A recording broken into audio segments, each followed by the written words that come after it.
সারা রাত হাতের আঙ্গুলের ব্যথায় ঘুমাতে পারিনি। কাল বিকেলে বন্ধুদের সাথে ক্রিকেট খেলতে যেয়ে ব্যথা পেয়েছি। এমনিতেই শীতের জ্বালায় পকেট থেকে হাত বের করা যাচ্ছে না, আর এমনভাবে একটা ক্যাচ আসে আমার কাছে। ক্যাচটা ধরতে যেয়ে বল সোজা এসে পড়ে আমার আঙ্গুলের মাথায়। ব্যাস, ক্যাচ মিস, আর খেলাও মিস হয়ে যায় আমার। বাড়িতে এসে ব্যথার জন্য আর কিছুই করতে পারিনি। ভোরের দিকে একটু ঘুম আসে। কিছু সময় পর খেয়াল করি কে যেন আমার গায়ে এক বালতি পানি ঢেলে দিল। আমি লাফিয়ে চিৎকার করে বললাম, ও মারে, আমার গায়ে পানি দিল কে রে? আমি দিয়েছি। তাকিয়ে দেখি সাদিয়া আমার বিছানার পাশে হাতে বালতি নিয়ে দাঁড়িয়ে আছে। এক হাতে লাল বালতি, আরেক হাত ওর কোমরে গোজা। লম্বা চুলগুলো বেনি গেঁথে দুই পাশে ঝুলিয়ে রাগে মুখে আমার দিকে তাকিয়ে আছে। আমি আরও রাগান্বিত দৃষ্টিতে তাকিয়ে বললাম, আমার গায়ে পানি দিলি কেন? সাদিয়া আমার দিকে ওর মুখটা বাঁকিয়ে তাকিয়ে কিছুক্ষণ চুপ করে রইল। আমি বিছানা থেকে উঠে দাঁড়ালাম। এই মেয়েটার জ্বালায় আমার কোনো শান্তি নেই।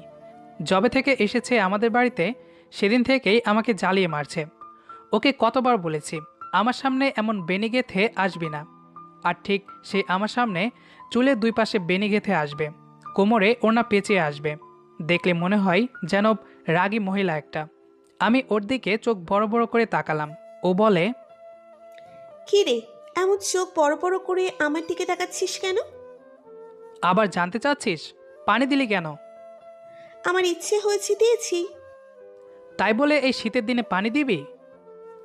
সাদিয়া কোনো কথা বলে না। আমি ওর বেনি দুটো জোরে টেনে ধরলাম। ও আরও জোরে চিৎকার দিয়ে উঠল। আমি তাড়াতাড়ি ওর বেনি দুটো আরও জোরে একবার টান দিয়ে ভেজা কাপড় পাল্টাতে চলে গেলাম। একটা সাদা পাঞ্জাবি পরে বের হলাম। সাদিয়া তখনও দাঁড়িয়ে আছে। আমি বললাম, ওই, তুই যাস নাই কেন এখনো? যা ভাগ। চুপ, নীলাইন্নার বাচ্চা, তোকে খুন করব আমি। তুই আগে বল গায়ে পানি দিলি কেন? সাদিয়া বলল, দিব না তো কি করব? আজ যে আমার বার্থডে, তোর মনে আছে? আমাকে উইশ করিসনি কেন? জানিস না তুই সবার আগে উইশ না করলে আমার অনেক খারাপ লাগে? ও, এবার বুঝলাম ওর রাগের কারণ। মেয়েটাকে নিয়ে আর পারি না। প্রতিবারই ওর জন্মদিনের আগে গ্রাম থেকে আমাদের বাড়িতে আসবে, তাও আবার 1 মাস আগে চলে এসে আমাকে জ্বালাতন করবে। ওকে কতবার বলেছি আমার থেকে বা কেন তোর আগে উইশ নিতে হবে। তার একটাই উত্তর, তোর থেকে বার্থডে উইশ না নিলে আমার ভালো লাগে না। আর আমি উইশ করতে একদিন ভুলে গিয়েছিলাম বলে সেদিন পুরোটা সময় সারাদিন কান্না করেছিল। পরে ওকে নিয়ে ছোটো মার রিকোয়েস্টে সারাদিন নানা জায়গায় ঘুরতে হয়েছিল। কিন্তু এবার পরীক্ষার চাপে পড়ে ভুলে গেছিলাম আজ ওর বার্থডে। কিছু একটা বলে কাটিয়ে দিতে হবে, কিন্তু কী যে বলি। তখনই সে বলল, ওই কি ভাবছিস? না মানে, আমি জানি তো আজ তোর বার্থডে, কিন্তু ভাবছিলাম এবার অন্য কিছু করব। অন্য কিছু মানে? কি করবি? সবার শেষে উইশ করব। প্রতিবার তো সবার আগে উইশ করি, তাই ভাবছিলাম এবার সবার শেষে উইশ করব। হয়েছে হয়েছে, আর মিথ্যা বলতে হবে না। রেডি হয়ে আসেন, ঘুরতে যাব। কথাটা বলেই ও রুম থেকে চলে যায়। মেয়েটা যেমন রাগী তেমনই জেদি। আমার দাদুরা ছিল 2 ভাই। বড় দাদুর ছেলে হলো আমার বাবা, আর সাদিয়ার বাবা হলো ছোট দাদুর ছেলে। হিসাব করে ও আমার চাচাতো বোন। গ্রামে থাকে। ছোটবেলায় আব্বুর চাকরির সুবিধার্থে শহরে চলে আসি। কম বেশি গ্রামে গেলেও সাদিয়া প্রায়ই শহরে আসে। আমার সাথে প্রতিবারই ঝগড়া করবে, জ্বালাবে, আর বড় কথা অনেক বেশি অধিকার দেখাবে। কিন্তু কেন সে এমন করে তার উত্তরটা বুঝলেও কোনোদিন প্রকাশ করিনি। কি রে, তোর এতক্ষণ লাগে রেডি হতে? আর একটু অপেক্ষা কর। সেই কখন থেকে বলছিস আর একটু আর একটু। তুই আসবি না আমি চলে যাব? এই তো আমি রেডি, এবার চল। কিছু সময় পর আমি রুম থেকে বের হলাম। আম্মুর সাথে বসে ও গল্প করছে। নীল রঙের জামা পরা, কিন্তু মাথায় তখনও সেই দুটো বেনি গাঁথা আছে। ওর দিকে রাগী চোখে তাকিয়ে বললাম, এই, তোর সাথে আমি যাব না। কেন? তোকে বলেছি না আমার সামনে বেনি গেঁথে আসবি না। একদম অসহ্য লাগে। তাহলে তো আরো বেশি করে রাখতে হবে। ধুর। বেশি বকবক না করে চল।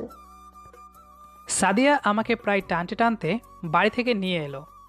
বাড়ি থেকে বের হতেই মিলি এসে হাজির। মিলি আমার বেস্ট ফ্রেন্ড। সোজা আমার সামনে এসে আমাকে জড়িয়ে ধরে বলতে লাগলো, দোস্ত আমি অনেক খুশি রে। আগে ছাড় আমাকে, তারপর কথা বল। ও হ্যাঁ সরি, আসলে 14ই ফেব্রুয়ারি তুই সারাদিন আমার সাথে থাকবি প্লিজ। সেদিন বলবো খুশির কারণ, এখন থাক, আমি আন্টির সাথে দেখা করে আসি। মিলি আসলো আর চলে গেল। আমি সাদিয়ার দিকে তাকালাম, ও আমার দিকে চোখ বড় বড় করে তাকিয়ে আছে। আমি বললাম, কি হলো, চল। তুই যা, আমি যাবো না। মানে কি, যাবি না কেন? আগে বল, ওই মিলির শাকচুন্নি তোকে জড়িয়ে ধরলো কেন? তা আমি জানি নাকি? খুব ভালো লাগে না মেয়েরা জড়িয়ে ধরলে? ইয়ে মানে, তা তো লাগে, বুঝিসই তো। চুপ নীলা ইন্নার বাচ্চা, তুই আমার সামনে থেকে যা, তোকে আমার মেরে ফেলতে ইচ্ছে করছে, শয়তান ছেলে কোথাকার। সাদিয়া রাগ করে বাড়ির মধ্যে চলে গেল। আমি হাবার মতো ওর চলে যাওয়ার দিকে তাকিয়ে আছি। এটা কি হলো? ও এমন কেন করলো? আর মিলিও হয়েছে এক, বেশি খুশি থাকলে জড়িয়ে ধরে। এ কারণেই আমার বন্ধু মাহিম মিলিকে সবসময় খুশির খবর দিতে প্রস্তুত থাকে। শয়তান এক একটা। এভাবে কেটে যায় কয়েকদিন। আগামীকাল 14ই ফেব্রুয়ারি। শীতের মধ্যে ছাদে বসে বসে কানে হেডফোন লাগিয়ে লাইলা আপুর গাওয়া আখ্যাতে ছাগলবন্দি জলেবন্দি মাছ, নারী কাছে পুরুষবন্দি ঘোড়ায় 12 মাস, সখী গো আমার মন ভালো না। অবশ্য এই শীতে ছাদে আসার আরেকটা কারণ আছে, আমার সিগারেট খাওয়া, যাতে কুয়াশার কারণে সিগারেটের ধোঁয়া কেউ বুঝতেই পারবে না।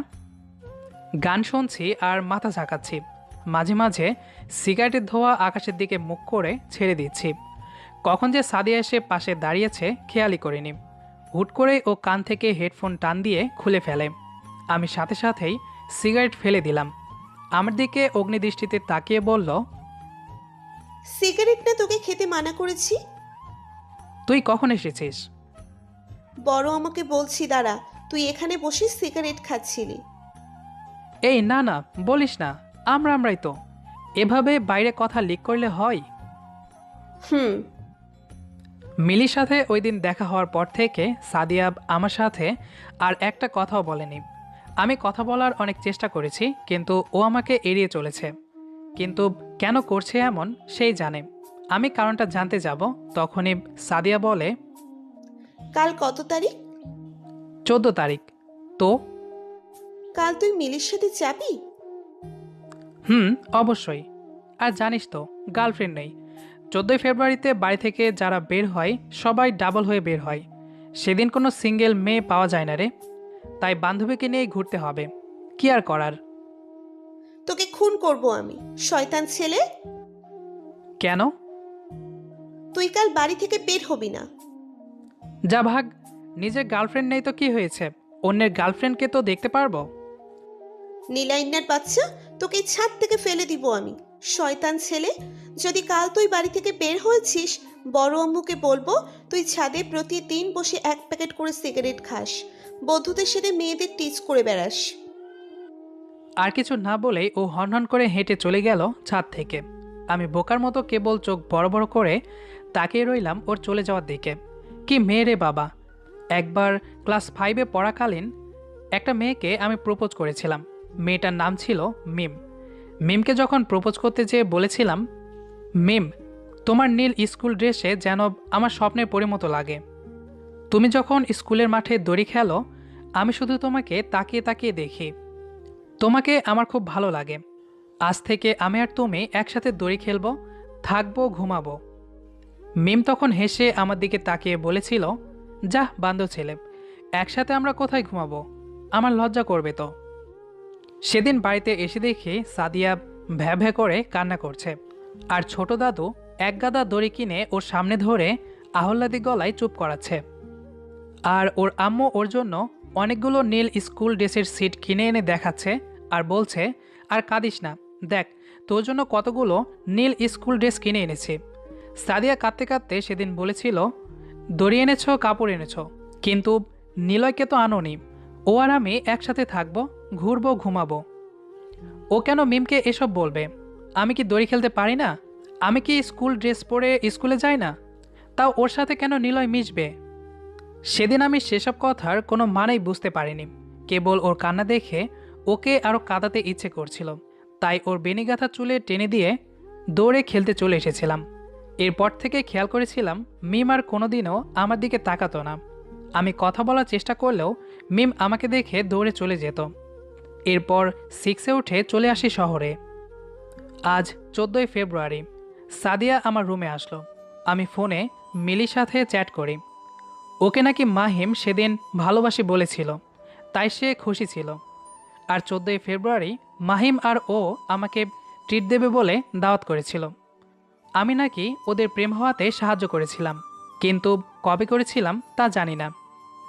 তবে মাহিমকে প্রায় বলতাম, মিলিকে সবসময় তুই খুশির খবর দিবি, দেখবি তোকে জড়িয়ে ধরতে ধরতে একদিন ভালোবেসে যাবে। আর সেটাই হয়েছে নাকি। ওদের প্রেম দেখে আমার আফসোসে দিনের বেলায় ঘুম হয়নি। আবার এদিকে সাদিয়া রুমে এসে বলতে লাগলো, কার সাথে কথা বলিস? মিলির সাথে একসাথে বের হব তো, তাই প্ল্যান করছিলাম। সাদিয়া কোনো কথা না বলে ফোনটা আমার হাত থেকে কেড়ে নিয়ে চলে যায়। আম্মু বলে ডাক দিয়েও কেউ আমাকে বাঁচাতে আসেনি, তাই বোকার মতো কেবল চেয়ে দেখছি। 14ই ফেব্রুয়ারি, আজ শুক্রবার। নামাজ পড়ে বাড়িতে এসে খেয়ে বিছানায় গা এলিয়ে দিলাম। চোখটা বন্ধ করতেই দরজায় ঠকঠক শব্দে সেদিকে তাকালাম। আম্মু দাঁড়িয়ে আছে। আমি তাড়াতাড়ি উঠে দাঁড়ালাম। কিছু বলবে? তুই সিগারেট খাস ছাদে বসে বসে? কে কে বললো তোমাকে? খাস কি না? ওই একটু আর কি।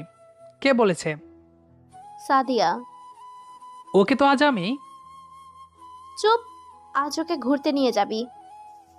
আমি পারবো না। তোর আব্বু আসুক আজ, তোর সিগারেট খাওয়া বের করছি। না আম্মু, আমি যাব।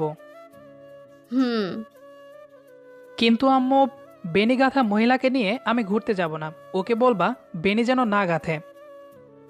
কি বললি? না, যাব। তুমি যাও এখন।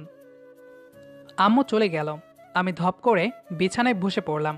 মন চাচ্ছে সাদিয়াকে, ধুর কিছুই না। নিজেই নিজের ওপর রাগ হচ্ছে। একে তো মিলির সাথে ঘুরতে যেতে পারলাম না। ওর সাথে গেলে অন্য মেয়েদের দিকে তাকাতে পারতাম, কিন্তু এই সাদিয়ার সাথে গেলে আমার 12টা তো বাজাবে, সাথে